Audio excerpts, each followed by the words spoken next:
Саламатсыздарбы, урматтуу Манас телеканалдын көрөрмандары. Сиздер менен биздин куттуу студиябызда көрүшүп жатканыбызга абдан кубанычтабыз. Билесиздерби, тема программасынын бүгүнкү чыгарылышында биз Кыргыз-Түрк Манас университетине атайын иш сапары менен келген Түркиянын Чукурова университетинин окутуучусу профессор Ибрахим Орташ менен маек курмакчыбыз. Барыңыздар билесиздер, биз программаларды кыргызча жана түркчө жасайбыз. Жана албетте биздин коногубуз менен маектешип бүткөндөн кийин сиздерге дагы кыргыз тилине которуп берүүгө мен Гүлзира Кеңешова аракет кылмакчымын. Hocam, ilk önce Kırgızistan'a ve üniversitemize hoş geldiniz. Teşekkür ederim. İlk defa geliyorsunuz Kırgızistan'a. İkinci gelişimdir. Öyle mi? Daha önce de bir kongreye gelmiştim. Aynen Bişkek'e. Burada yine bir konuşma yapmıştım ama bu sefer üniversitemiz, Sayın Dekanımız Atilla Bey bizleri davet ettiler.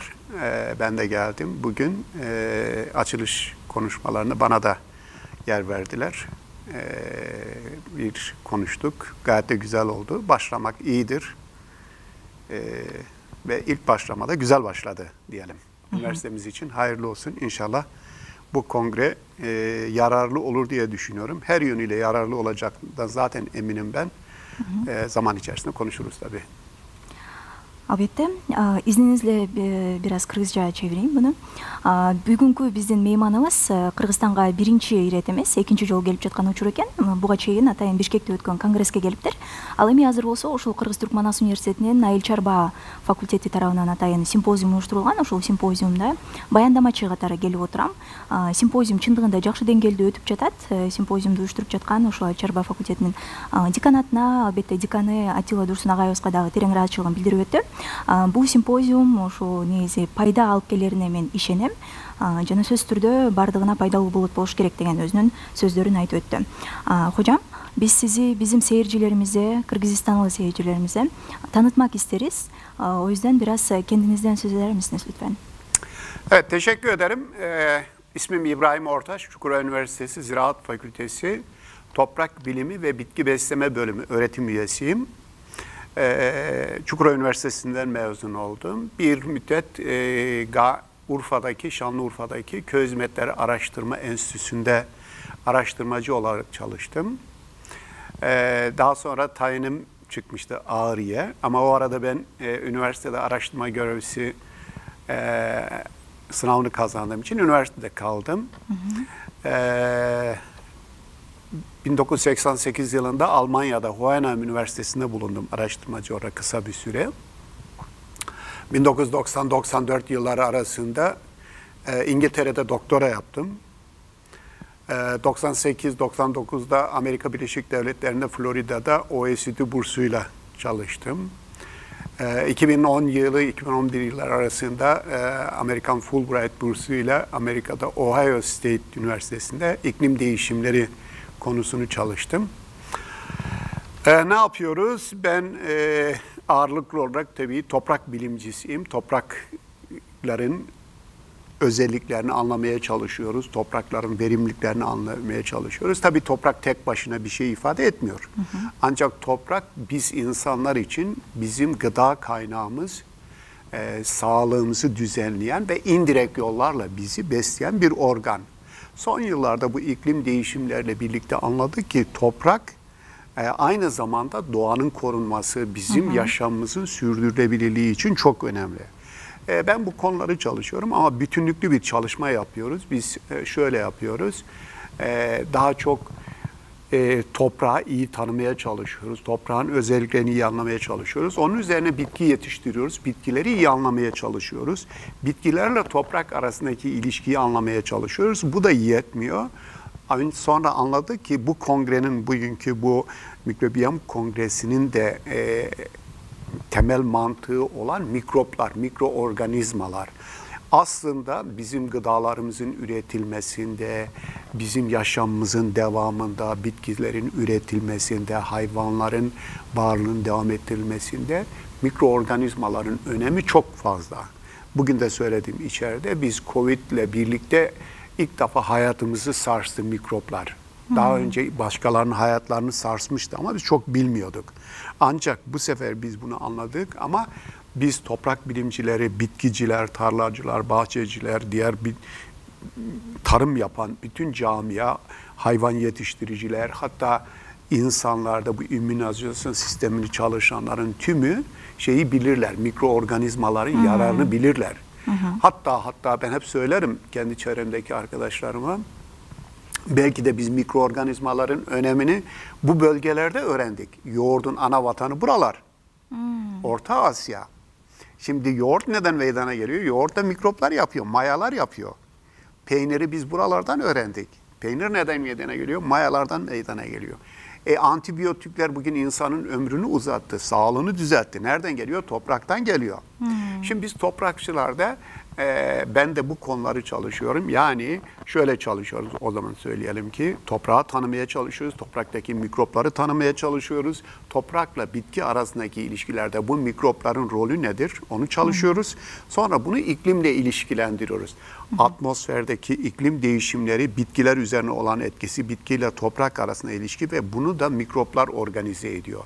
Onun için atmosferden toprağa olan bir ilişki çalışan bir isim. Tamam, onun için kongremizin sekreteriyeti Tina Hanım ve Sayın Dekanımız bizi bunun için çağırdılar. Ben de geldim bugün bu konularla ilgili görüşlerimi anlatmaya çalıştım. Halen üniversitede çalışıyorum, Çukurova Üniversitesi'nde. Evet, çok teşekkür ederim. Şimdi izninizle biraz Kırgızca'ya çevireyim. Çok kısaca zaten olacak. Бүгүнкү мейманыбыз дагы бир жолу сиздерге эскертип айтып өтөлү. Чукурова университетинин окутуучусу профессор Ибрагим Морташ агайыбыз менен биз маек куруп жаткан учурубуз. Өзүңүз тууралуу бир аз маалымат берип өтөсүзбү дегенде, өзү тууралуу бир жакшы маалыматтарды бөлүшүп өттү. Негизи ал ошо айыл чарба бөлүмүндө, ушу Чукурова университетинин айыл чарба факультетинин топурак жана өсүмдүктөр бөлүмүндө иштейт экен, профессор катары. Мындан тышкары, эгерде өзүнүн окуусун бүткөндөн кийин тажрыйбасын, карьерасын кайсы жактан баштады деп ойлоп жатсаңыздар, Урфада Езөлдөө институтунда илимий кызматкер катары билим алыптыр. Ошол жакта дагы иштептир. Андан тышкары Германияда, андан тышкары 1990-жылдарда Англияда өзүнүн докторантурасын дагы өтүптүр. Мындан тышкары Америкада тажрыйба топтоп, ошол жакта атайын климаттык өзгөрүүлөр боюнча дагы илимий иштерин жасаган экен. Билесиздерби, кыртыш топурак боюнча мен адисмин деп айтып өттү. Себеп дегенде бул адамзаттын жашоосуна топурак, жердин кыртышы өтө маанилүү. Жердин кыртышынан өсүмдүктөр өсүп чыгат. Аларды болсо биз адам катары ошолорду пайдаланабыз. Анан адамдарга дагы ошончолук бир пайдасын тийгизет же зыянын тийгизип калышы мүмкүн. Ошондуктан бул өтө маанилүү, ушул боюнча иштерди жасайм деп айтып өттү. Биздин жашообуздун уланышы үчүн мурун топурактарды элдер кантип жөн эле үстүнө бир нерселерди эгип, андан кийин анан биз өстүрүп, жеш катары мамиле кылчу. Ал эми азыр болсо топурак биздин жашообуздун улануусу үчүн өтө бир керектүү нерсе экенин билдим деп айтып өттү. Негизи адамзаттын баары билип жатат, айлана чөйрөнү да коргош керек, жана башка деген маалыматтарды. Анан мындан тышкары микроорганизмдердин өтө маанилүүлүгүн дагы биз акыркы учурда байкап келе жатабыз. Ковид заманында дагы баарыбыз эле билсек керек. Микроорганизмдер, биздин микробтор баардык дүйнөнү каптап калды деп ошол жөнүндө дагы маалымат берип өттү. Мындан тышкары дагы бир жакшы агайдын айтып өткөн сөзү бар. Биздин ата журтубузда айран пайда болгон, ал деле ошол микроорганизмдерден пайда болот дейт да. Ошондуктан балким дагы ошо микроорганизма деген нерселердин баары ушул эле жерлерде пайда болгон болушу мүмкүн деп дагы өзүнүн жакшы сөздөрүн айтып өттү. Анда эмесе биз да ушул антибиотиктер, микробтор тууралуу, топурактар тууралуу дагы биз маекти уланталы. Андыктан эч кайда алыстабай биз менен биргеликте болуңуздар. Хожам, бүгүн университетибизде çok güzel bir sempozium düzenlendi. Bizim Ziraat Fakültemiz tarafından Türkiye Cumhuriyeti'nin kuruluşunun 100. yılına ithafen, evet, uluslararası mikroorganizmalar ve biyosfer sempozyumuna katılmak üzere geldiniz. Bu sempozyum hakkında bilgi verebilir misiniz lütfen?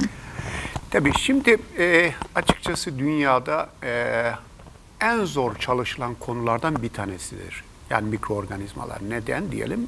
Şimdi aslında bu mikroplar belki de biz canlılar, şu anki büyük canlılardan önce dünya kurulduğunda ilk canlılar küçük canlılardı. Bu mikroplardı. Bunlar halen varlıklarını devam ettiriyorlar. Fakat şu ana kadar bizim insanların mikroplar hakkında bildiğimiz, bilmediklerimizin yanında çok daha azdır. Yani çok az biliyoruz mikropları. Fakat bu mikroplar ne zamanki insanlar mikroskobu keşfettiler. Mikroskobu keşfetmeden öncesine kadar biz bu varlıklardan haberdar değildik. Ama bu varlıklar varlardı. Bizden önce, biz insanlardan önce varlardı. Hayatı devam ettiriyorlardı. toprakta mineraleri ayrıştırıyorlardı, bitkilere besin elementi sağlıyorlardı. Ne bileyim işte bizim bağırsaklarımızda fonksiyonlar yürütüyorlar, bitkilerin köklerine, bitkilerin beslenmesini sağlıyorlardı. İşte bu fasulye olsun, soya olsun, üçgül olsun, mercimek olsun, nohut olsun, bu bitkilerin köklerinde bunlar azot fikse ediyor. Havadaki, atmosferindeki azotu fikse edip o bitkilerin daha verimli olmasını sağlıyor. Diğer bazı besin elementlerinin çözünüp bitkilerin rahat beslenmesini sağlıyorlardı. Ancak biz bunlardan haberdar değildik. İşte çoğu zaman bizler hastalanıyoruz. Diyelim ki bir meyve olgunlaştığı zaman, hocamız belki onu daha iyi anlatabilir daha sonra. Bir meyve olgunlaşmaya başladıktan sonra çürümeye başlıyor. O çürümeyi sağlayanlar kimdir? Mantarlardır. Bu mantarlar çöpleri, atıkları, bitkileri, bunları ayrıştırıyor. Hep söylerim, iyi ki bu mantarlar var, iyi ki bakteriler var, iyi ki bu aktinomisetler var. Onlar olmasaydı bugün ölülerden kokardı her taraf. Hayvan ölüsü, insan ölüsü kokusundan biz duramazdık. İki, çöp dağlarından geçilmezdi. Ne yapıyor bunlar? Onları ayrıştırıyor, çözündürüyor. Bir kısmını atmosfere gönderiyor, bir kısmı kalan, arkada kalan da toprakla bütünleştiriyor. İnanılmaz büyük iş yapıyorlar. Dünyadaki en büyük fabrikalar onlar. Biz yakın geçmişte bu mikroskop bulunduktan sonra bu mikropların farkına vardık. Eğer Pasteur kuduz aşısı için o mikroskobu kullanmasaydı, değil mi? Ne olurdu? Köpeklerin, diğer hayvanların saldırısına uğrayan vatandaşlar inliye inliye ölüyorlardı, değil mi? Evet. Onu fark ettikten sonra onun nesini buldu bu sefer de? Antisini, yani onun serumunu buldu, değil mi? Böylece insan hayatında mikropların çok büyük bir yeri vardır. Bizim bağırsaklarımızda çok önemli yer var. Bazı enzimleri biz yapamıyoruz. Bazı vitaminleri biz yapamıyoruz. Onlar yapıyor. Bitkilerin köküne gidelim. Bitkilerin kökünde bunlar antibiyotik üretiyor. Eğer o antibiyotikleri üretmeseler bitkilere dışarıdan gelen bazı parazitler saldırır. Bitkiyi yok eder. Orada bunlar çalışıyor. Enzim üretiyorlar. Bitkilerin büyümesi için hormon üretiyorlar. Bugün bizim kullandığımız ilaçların büyük çoğunluğunu mikroplar üzerine yapıyoruz. Eğer insanlar penisilini bulmasaydı ne olurdu? Değil mi? Antibiyotiği bulmasalardı ne olurdu? Eğer insanlar midelerinde gastrit olanların, değil mi? Herkes bir sürü şeyler söylüyordu. Ama onun bir bakteri tarafından insanlar çözdüler. Onun için mikrobiyoloji her alanda çok önemli. Mikrobiyoloji her alanda önemli. Ama bizim alanda, evet insan için çok çok önemli, insan sağlığı. Ama bizim alanda da bitkisel üretimin olmazsa olmazı mikroplardır. Bazı bitkiler için mikroorganizma yoksa belli gruplar. Benim şimdi söyleyeceğim oraya. Örneğin diyelim ki siz azot fiksasyonu yapan bir fasulye bitkisi, bir soya bitkisi, bir üçgül, bir yonca, değil mi? Bu eğer bu bakteriler olmazsa hem atmosferdeki azot çok artar, o zaman başka bir sorun çıkar. Bizim solunum almamız engellenir. Bu ne yapıyor? Onu dengeliyor. İki, bitkilerin büyümesini sağlıyor. Başka ne var? Benim çalıştığım bir mantar grubu var. Bu mantar 100 bitkiden 90'ının köklerinde dostluk kuruyor, arkadaşlık yapıyor. İkisi birbirlerini besliyorlar. Bitki mantarı besliyor, mantar da bitkiyi besliyor. Biraz önce söylediğim bakteri bitkiyi besliyor, bitki de bakteriyi besliyor. Simbiyosis ilişki diyoruz buna. Yani simbiyosis ilişki karşılıklı yarar esasına dayalı. Al gülüm, ver gülüm. Birbirlerle kavga etmiyorlar. Ne kadar güzel bir şey değil mi? Evet. Yani bir bencillik yok orada. Biliyorsun bazı insanlar bazı insanların sırtından geçinir. Bazı bakteriler, bazı mantarlar da bizim sırtımızda, hayvanların sırtına geçiyor. Mesela şimdi virüs ne yaptı? Virüs bizim sırtımızdan geçinecekti. Çoğumuzu öldürdü, değil mi? Sistemi ele geçirdi. Evet. Çoğumuzu öldürdü. Bu öyle değil. Bu bizim dediğimiz mikroplar bitkilerin kökleriyle birleşiyor. Bitkilerin köklerinin içine giriyor.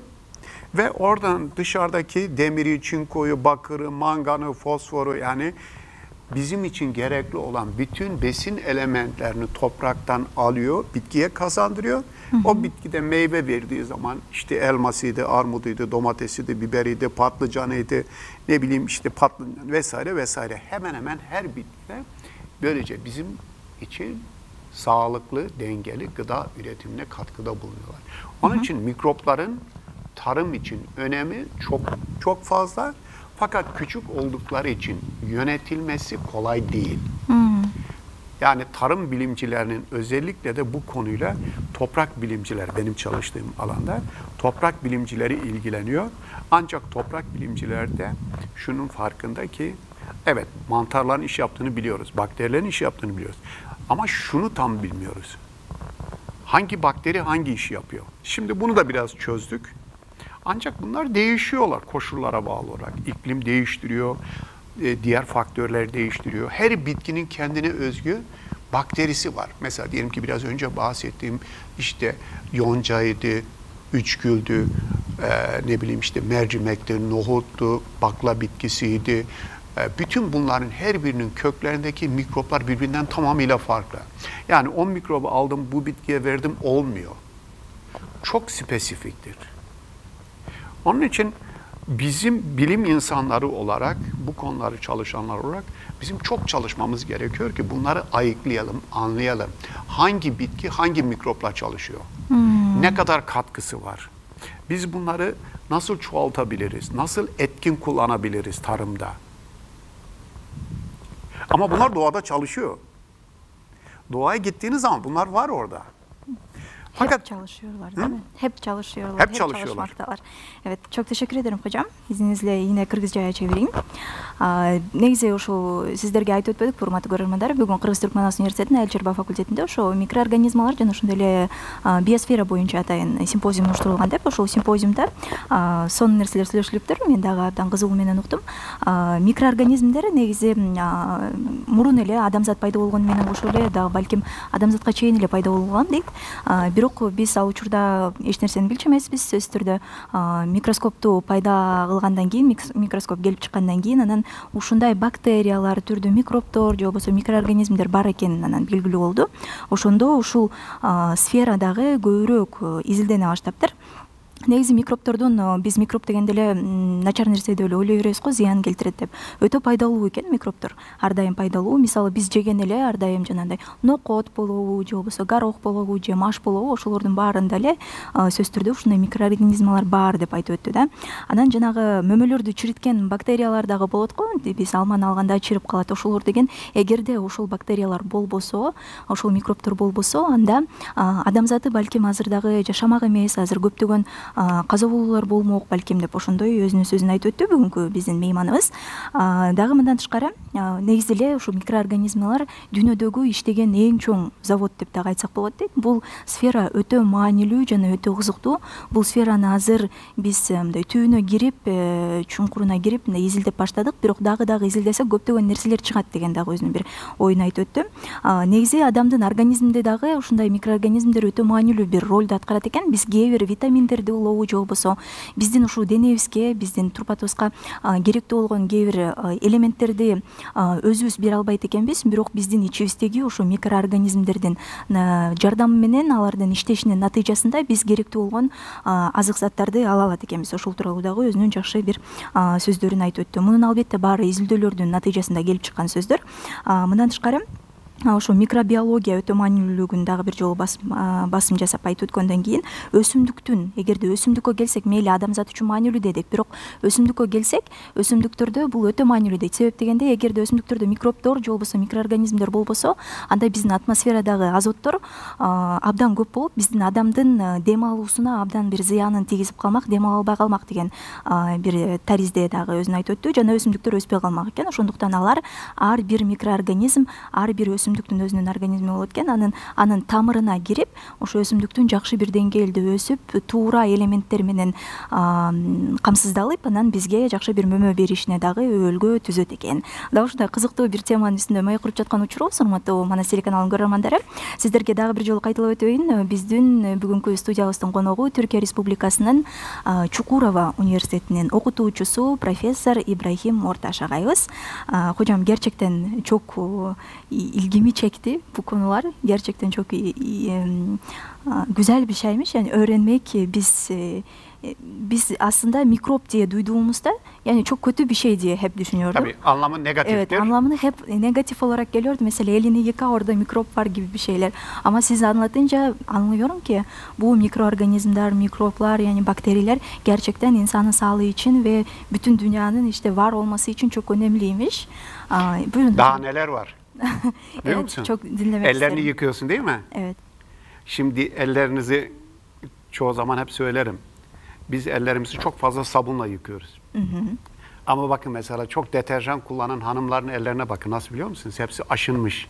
Evet. Niye? Kurumuş gibi de. Niye? O sabundan, deterjandan mı? Hayır. Bu vücudumuzu koruyan mikroplar var orada. Aa, öyle mi? Tabii ki. Şimdi sen onları çok yıkadığın zaman deterjanlara bakın, elleri böyle şey gibi oluyor. Değil mi? Bu çok sağlıklı bir şey değil. İki, koku. Koku nereden geliyor? Kokuyu yapan kim?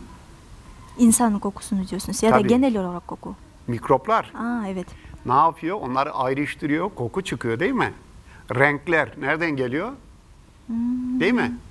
Mesela yemek yaptığın zaman, değil mi? Yemeği şurada bırak, bir gün, 2 gün sonra bak orada ne gelir biliyor musun? Mantarlar olur. Çok renkli mantarlar. Şimdi biliyor musun? Bir sürü renk çıkarıyorlar orada. Organik renkler. Başka? Dondurma. Değil mi? Kefir, yoğurt, peynir, mayalı içecekler. Nereden geliyor? Mikroplar yapıyor. Değil mi? Çok Yani ilginç. mikroplar hayatın her alanında var. Mikrop kelimesini evet biz sizin belirttiğiniz gibi kötü olarak algılıyoruz. Zararlı ve yararlı mikroplar diyelim. Yararlı olanlar bu benim bahsettiklerim. Zararlı olanlar kimlerdi? İşte onlar da bizi hasta eden virüsler. Virüsler de hepsi değil. Şimdi bazı mikroplardan bahsettim ki çok faydalı. Değil mi? Azotu bağlıyor. Değil mi? İyi nohut veriyor, iyi fasulye veriyor. Değil mi? Bu güzel. Ama bazı bakteriler de var ki hastalık yapıyor. Şimdi burada işte bizim görevimiz işte bu biyom kongrenin görevi bunları tanımlamak. Onun için Kırgız Manas Üniversitesi Ziraat Fakültesi'ndeki arkadaşlarımızı kutluyorum. İyi bir işi başlatmışlar. Sayın Rektör de bugün dedi ki devam edin dedi ki doğrudur. Bunu bence devam ettirmek lazım. Birazdan sorarsanız söylerim. Yani Kırgızistan tarımı için bunun önemini de ayrıca anlatırım. Ama bu mikroplast meselesi bizim için çok önemli. Yani bizi yönetenler mikroplardır. Yani doğayı yönetenler, toprağı yönetenler mikroplardır. O zaman dünyanın en güçlü canlısı mikroplardır. Unutmayalım. Biz bunu ne zaman anladık? Covid-19'da anladık. Covid-19'da bütün dünyayı durdurdular. Hiç kimsenin yapamayacağı bir işi yaptılar. İlk defa gördük. Durdurdular dünyayı. Şimdi bundan sonra biz ne yaptık? Biz insanlar ona karşı aşı geliştirdik. Şimdi biz insanlar doğada, tarımla ilgili olanı söylüyorum. Biz doğada bu güçlü mikropları yönetmek zorundayız. Niçin önemli? Sürdürülebilir, yani sürekliliği olan, çevreyi kirletmeden doğanın devamını sağlayan bu mikropları tutmak, yok etmemek ve bunlardan yararlanmak istiyoruz. Olumlu anlamda. Demek ki biz doğadaki mikropları önce tanımak istiyoruz. Sonra bunları tanımlamak istiyoruz. Ayıracağız, her birinin fonksiyonlarını, önemini, etkisini anlayacağız ve bunu tekrar tarımda nasıl kullanabiliriz? Şu anda bizim tarım bilimciler olarak yaptığımız bu. Mikrobiyal gübreler var. Hocam o konuya geçmeden önce biraz Kırgızca çeviri yapayım. Çok teşekkür ederim. Neyse, öte kızıктуу тема жөнүндө сөйлөшүп жатканыбызда мен сиздерге дагы бир жолу кайталап айтып өтөйүн, биздин урматтуу телегөрүүчүлөрүбүз. Мен негизи эле микроб дегенде ар дайым мындай зыян нерсени, жаман нерсени оюма келтирем дегенде, агайыбыз ушул тууралуу дагы өзүнүн бир жакшы ойлорун айтып өттү. Биз колубузду самын менен жууйбуз, же болбосо жанагы идиштерди көп жууган айымдардын колдору мынтип кургап калат го. Ошол эмне экенин билесиңби деп сурады. Жок десем, ал балким жөн эле кургап калат десем, жок, ал ушул биздин колубузду сактай турчу микробтор чыгып жатат деп айтып өттү өзүнүн сөзүндө. Бул өтө маанилүү, бирок ал начар нерсе дейт, ал негизи андай болбошу керек экен. Мындан тышкары микробтор бардык эле биздин жашообузда кезигет экен, жыттарды дагы пайда кылган микробтор экен, мындан тышкары түстөрдү дагы ушул эле микробтор, бактериялар пайда кылат экен. Биз анын баарын буга чейин көп деле билбей, балким билип деле маани бербей жүрө бергенбиз. Биз өзүбүз күнүмдүк турмушта колдонгон балмуздак деле көп жейбиз, айрандар деле ошолордун баары ушундай микроорганизмдердин, микробтордун натыйжасында пайда болгон азыктар деп дагы өзүнүн сөзүндө кошуп өттү. Негизи микробторду экиге бөлсөк болот экен: пайдалуу жана зыян микробтор деп. Биз ушул бүгүнкү айыл чарба факультетинде өткөн симпозиумдун негизги максаттарынын бири дагы ошондо болгон дейт. Микробторду туура айырмалай билүү жана ошого жараша кийинки иш-аракеттерди жүргүзүү дейт да. Мисалы айтып өтөлү, микробторду айырмалагандан кийин аларды туура кантип пайдалансак болот экен, күчтүү микробторду кантип өзүбүздүн пайдабызга колдонсок болот экен деп ошолордун баардыгын биз изилдөөчүлөр катары изилдешибиз керек деген өзүнүн дагы сөзүн айтып өттү. Микробтор мындайча айтканда биздин табигатыбызды башкарат экен, адамзатты деле башкарат деп дагы айтып койсок болчудай.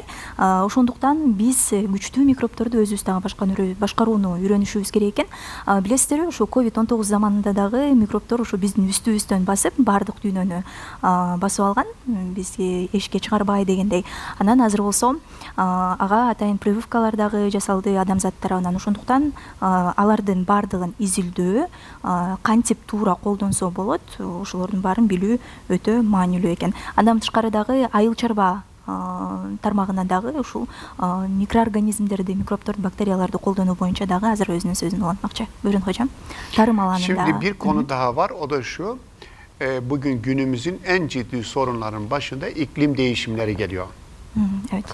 Pekala, biz bu iklim değişimine karşı nasıl mücadele edeceğiz? Bütün dünya şu anda toplanıyor. Birleşmiş Milletler, ondan sonra 20.000 kişi, 30.000 kişi bir araya geliyor. Geçen sene biliyorsunuz İskoçya'da, Glasgow'da bir toplantı oldu. Dünya liderleri işte oraya gidecekler. Şarşalar, kimisi gitti, kimisi gitmedi.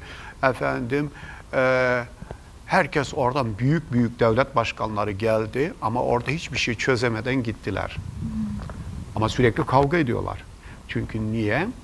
İnsanlar iklim değişimlerine neden olan faktörler olan enerji için biz çok fazla miktarda petrol, kömür, gaz kullanıyoruz. Bu atmosfere gidiyor ve bu karbondioksit atmosferi kirletti ve güneş ışınları dünyaya geldiği zaman içeride tutuluyor ve ısı meydana geliyor. Şu anda küresel ısınma artık kuraklık meydana getiriyor, su artık azalıyor, yağışlar düzensiz oluyor, bazı yerlerde hızlı yağışlar düşüyor, seller oluyor, büyük şehirler, Türkiye son yıllarda acayip şekilde sellerin altına kalıyor. Ama biz bunları söylüyoruz tabii. Peki Allah, burada mikroplar ne yapabilir? Ne yapabilir? Ne yapabilir? Evet. Sen anlat, sonra ben anlatayım. Çok teşekkür ederim hocam. Mikroplar ne yapabilir? Evet, İklim öyle bir değişimlerine karşı mikroplar ne yapabilir? Негизи дагы бир айта турчу бир сөзүм бар дейт. Бүгүнкү мейманыбызды дагы бир жолу тааныштырып өтөйүн, урматтуу Манас телеканалынын көрөрмандары. Түркия Республикасынын Чукурова университетинин окутуучусу профессор Ибрагим Орташ менен биз маек куруп жаткан учурубуз. Климаттын өзгөрүшү дагы азыркы тапта өтө бир актуалдуу темалардын бири дейт. Кече жакында эле атайын бир чоң чогулушта ушу климаттын өзгөрүшү тууралуу көптөгөн темаларда тартышуу болду, бирок эч бир өлкө болобу, эч бир адам болобу бир кандайдыр бир натыйжага келбей эле кайра тарап кетишет экен мындай учурда. Баарыбыз эле билебиз да негизи азыркы тапта биз нефти ошо бизде Кыргызстанда чыкпаса дагы бирок башка өлкөлөрдө нефти колдонушат. Мындан тышкары биз көмүрдү казып алабыз, отундарды колдонобуз. Ошонун баардыгы мындай глобалдык, орусча айтмакчы, потепление, глобалдык ысууга алып келет. Жана ал нерсе сөзсүз түрдө биздин жер жүзүнө өтө зыянын тийгизет. Суулар азаят, мөңгүлөрдүн баары эрийет, мындан тышкары сел жүрөт жана башка дейт да. Ушундай учурда микробдор бизге эмне кыла алат? Ушул суроого азыр биздин агайыбыз жооп берет. Buyurun hocam. Bak şimdi, dünyada bu karbondioksit bizim başımıza bela oldu. Biliyoruz ki insan faaliyetlerinde oluyor. Güzel. Şimdi biz bu karbonu yeryüzeyine indirmek istiyoruz. Yani bundan 200 yıl öncesine taşımak istiyoruz. Bunun bir tek yolu var. Yani siz diyelim ki arabaları azaltabilirsiniz, ne bileyim az yakıt kullanabilirsiniz, elektrikleri kapatabilirsiniz. Bu çözmüyor. Çözmüyor. Atmosferdeki karbondioksiti birikmiş, beklenen durumun çok üstüne çıkmış. Onun için iklim değişiyor. Şimdi bunu indirmenin tek yolu bitkileri bizim daha fazla bitki üretmemiz lazım. Siz bir daha sonraki programda Ziraat Fakültesi Dekanı Atilla Hoca'yı yakalayacaksın. Ona diyeceksin ki daha çok nasıl meyve ağaçları yetiştiririz? Niye meyve ağaçları yetiştirmemiz lazım? O anlatır size. Şimdi bizim daha fazla bitkileri, özellikle de ağaç bitkilerini yetiştirmemiz gerekiyor. Niye? Çünkü bitkiler fotosentez yapıyor. Fotosentez de atmosferdeki karbondioksiti fix ediyor, tutuyor. Ve bitkilerin de dokularının %50'si karbondur. Burayı unutma. %50'si karbon. Şimdi biz ne yapmak istiyoruz? Biz şunu yapmak istiyoruz. Eğer siz bitkiye bu mantarları ve bakterileri verirseniz bitkiler daha iyi gelişiyor. Bitki daha iyi geliştiği için daha fazla kütle yapıyor. Bu kütle daha fazla karbon demektir. İndirekt olarak biz toprakta mikropları arttırdığımız zaman o bitkinin gereksinim duyduğu mikrobu verirsek, bitki iyi gelişirse ki şöyle topraklarda biz bu mikropları verdiğimiz zaman biri böyle oluyor, biri böyle kalıyor. Bu böyle olan, büyük olan daha fazla kütle yapıyor. Dal yapıyor, ağaç yapıyor, gövde yapıyor, yaprak yapıyor, değil mi? Bunların hepsinin yarısı bitkilerin gıdasının, daha doğrusu aldığı yarısı karbon. Karbon ne demektir? Karbon, atmosferdeki karbonun merkezi. Şu onun için biz diyoruz ki, madem tek yol fotosentez, o zaman bizim bitkilerin üretimini arttırmamız gerekiyor. Bitkiyi daha büyütmemiz gerekiyor. Yani bu mikroorganizmalarla, mikrobiyal gübrelerle aşılayıp bitkileri daha iyi büyütürsek daha fazla karbon tutarız. Pekala niye ağaç dedim? Çünkü ağaçlar uzun yaşıyor. Çam ağacı olabilir, kayın ağacı olabilir, bu meyve ağacı olabilir. Ne bileyim ki işte bu bölgede armut var, elma var vesaire falan. Bunlar 30-40 yıl yaşıyor. Şimdi biz böyle bitkileri daha fazla karbon tutacak. Değil mi? Onun için dedim meyve ağaçlarında daha fazla, sebzelerde tutacağız. Onları biz tabii yiyoruz ama aynı zamanda bunlar karbonu tutuyor. Onun için biz bu mikroplar üzerinden doğada daha fazla nasıl karbon tutarız? Ben %10 verim arttırırsam bitkide bu benim daha fazla karbon tutmam anlamına geliyor. Daha fazla karbon tutarsam ben o zaman dünyayı dengeleyebilirim.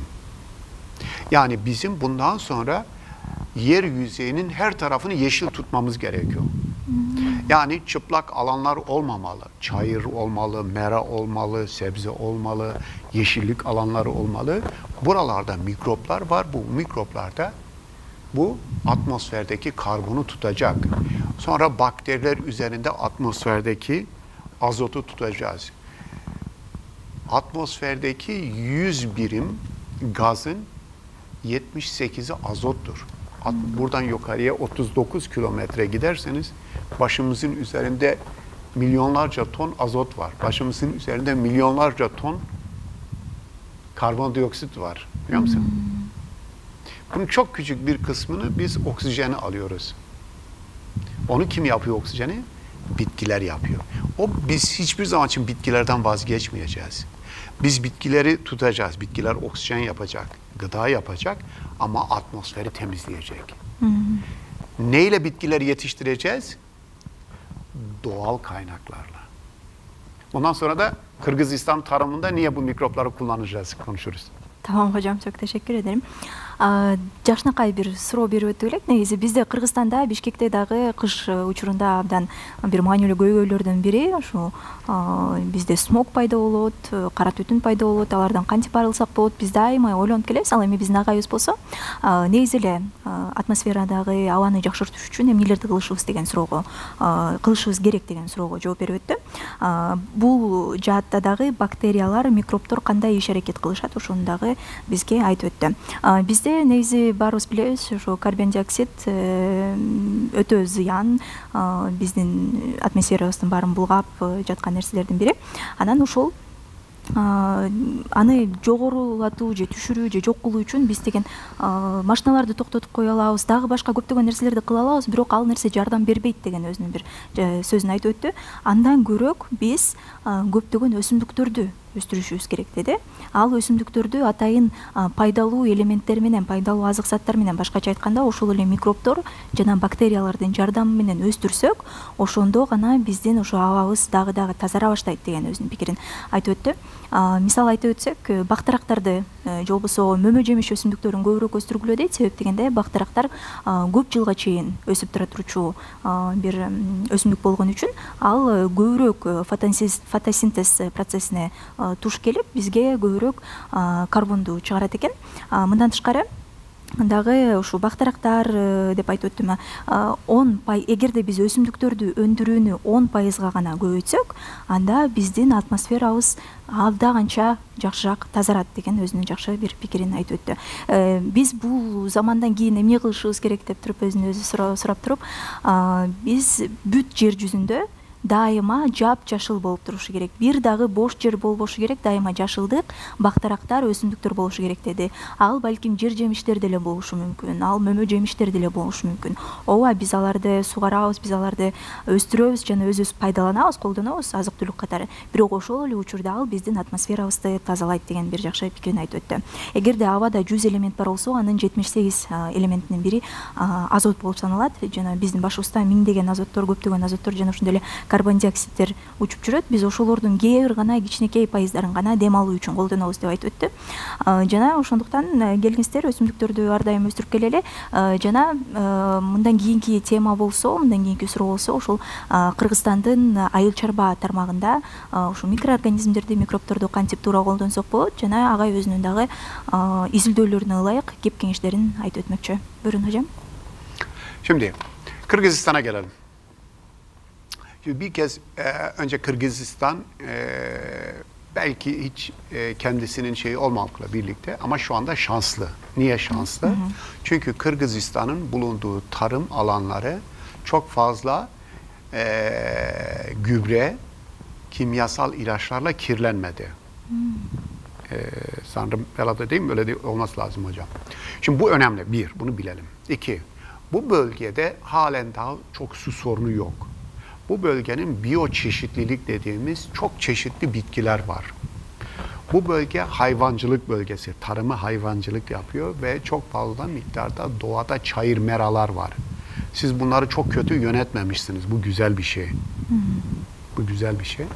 Onun için bizim bunu bir kez doğru kabul etmemiz lazım. Peki Allah ne yapmak lazım? İnşallah bu üniversitenin rektörümüz ki konuya önem verdiğini gördüm. Güzel.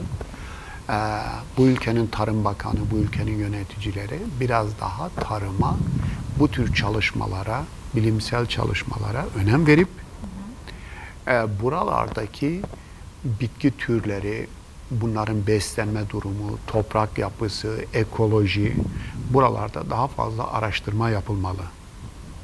Ve bizim bu organizmaları, doğadaki organizmaları iyi yöneterek bizim buradaki tarımsal üretimin potansiyelini ekolojik özelliklere uygun olarak yönetmemiz lazım. Zaten siz çok fazla gübre koymuyorsunuz. Belki verim düşük ama bir takım yönetimlerle, iyi yönetimlerle, münabet sistemleriyle, belki hayvan gübresi, kompost, bu tür mikroorganizma gübrelerini kullanarak üretiminizi biraz daha arttırabilirsiniz. Biraz daha fazla atmosferdeki karbonu tutabilirsiniz. Sabahleyin Sayın Rektör dedi ki bugün burada meyveler yiyeceksiniz. Meyveler çok lezzetli. Doğrudur. Çünkü doğal olarak gelişiyor. Onun için bu da bizim ürettiğimiz bitkilerimizi ekolojik ilkelere uygun olarak biraz daha tarımın anlamı olan planlı, programlı olarak bitkilerin, hayvanların biyolojik üretim yeteneklerini dönüştürmemiz gerekir. Eğer bu ülkenin Tarım Bakanı, ülkenin yöneticileri üniversiteyle işbirliği yapar, bu tür çalışmaları arttırırsak bu ülkenin tarımının kalitesini ve niteliğini arttırabiliriz. Ve aynı zamanda da ekolojiyi daha iyi bu aynı zamanda ekolojiyi korumuş oluruz ve iklim değişimlerine de daha az katkıda bulunmuş oluruz. O zaman vicdanen de rahat ederiz. Evet, çok teşekkür ederim hocam. Şimdi bunu mutlaka Kırgızca'ya çevirmem lazım. Evet, yöneticilere özellikle duysunlar. Evet, onu da. Урматтуу көрөрмандар, биз бүгүн да ушул Манас телеканалынын студиясында микроорганизмдер, бактериялар мындан тышкары ушул микроорганизм, бактериялардын айыл чарбага тийгизген таасири тууралуу сөз кылып жаткан учурубуз. Билесиздерби, ушул микроорганизм, бактериялар Кыргызстандын айыл чарбасына канчалык деңгээлде пайдасын тийгизе алат, же болбосо биздин бүгүнкү мейманыбыздын кеп кеңештери тууралуу сиздерге айтып өтөлү. Кыргызстанда айыл чарба тармагында бир аз дагы жакшы дейт, себеп дегенде биз көптөгөн мындай химиялык элементтерди жана өсүмдүктөрдү өстүрүүдө, талаа иштетүүдө көп колдонушпайт экен Кыргызстанда. Ошондуктан биздин азыркы учурдагы абалыбыз жакшы экен. Бирок ошол эле учурда өлкөнүн айыл чарба министрлиги же болбосо негизи эле өлкөнүн башкаруучулары, бардык эле жарандарыбыз ошол айыл чарба өсүмдүктөрүн өстүрүүдө туура илимий изилдөөлөр менен тастыкталган бир ыкмаларды колдонуп анан өстүрсө, ошол өсүмдүктөрүн дагы жакшы болушу мүмкүн деген өзүнүн пикирин айтып өттү. Мында биздин илимий изилдөөлөргө өтө маанилүү басым жасалышы керек экен. Себеп дегенде ушул балким университет менен, биздин Манас университети менен деле айыл чарба министрлиги орток болуп бир изилдөөлөрдү жасап, анан ошого жараша иштерди жүргүзсө, бул дагы бир гана экологияга эмес, ошол эле учурда түшүмдүн мол болушуна дагы өзүнүн бир пайдасын тийгизет деген өзүнүн пикирин айтып өттү. Билесиздерби, бул өсүмдүктөрдү өстүрүүдө жана эгерде биз микробторду, туура микробторду жана бактерияларды колдонсок, анда ошо жакшы түшүмдү алган менен катар эле экологияны дагы тазартат экенбиз, жана климаттын өзгөрүшүн дагы бир аз токтотууга аракет кылган болот экенбиз. Башкача айтканда, экологиялык жакшы бир ыкмада биз иштерибизди жасай алат экенбиз. Дал ушундай, урматтуу достор, бүгүн биздин коногубуз Чукурова университетинин окутуучусу профессор Ибрагим Морташ. Hocam, şimdi bizim zamanımız sonuna gelmiş maalesef. Belki benim soramadığım ya da sizin anlatmak istediğiniz, özellikle anlatmak istediğiniz bir konu vardır. Onunla bitirelim lütfen son olarak. Evet, teşekkür ederim. Ben teşekkür ederim. için, üniversitemiz için. İyi düşünelim. Evet. İyi başlayalım. İyi götürelim. İyi bir yerdeyiz, iyi bir coğrafyadayız. Bolluğun, bereketin olmasını isteriz.